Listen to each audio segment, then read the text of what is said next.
महत्वाची, mass media, multimedia, कुठेही जाऊ दे, कुठेही जाऊ दे, इंजिनिअरिंग सगळी. डॉक्टर. मग इंग्रजीचं ज्ञान मुलांना व्हावं, इंग्रजीची गोडी लागावी म्हणून काय केलं पाहिजे? एक शिक्षण तज्ञ म्हणून तुम्ही सांगा, शिक्षकांनी काय केलं पाहिजे आणि विद्यार्थ्यांनी आणि शासनाने काय केलं पाहिजे?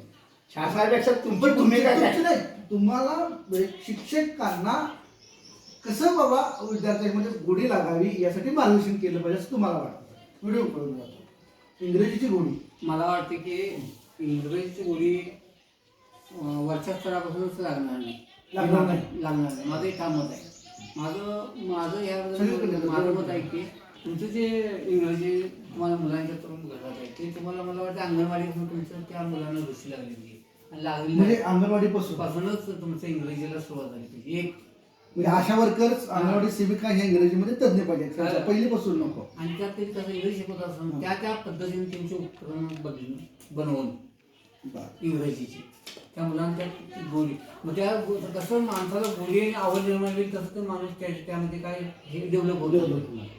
तर मुळात शाळेमध्ये वस्तू सुद्धा अंगणवाडीमध्ये मग शिकवताना कोणत्या पद्धतीने शिकवावं? म्हणजे जसं शिकवतात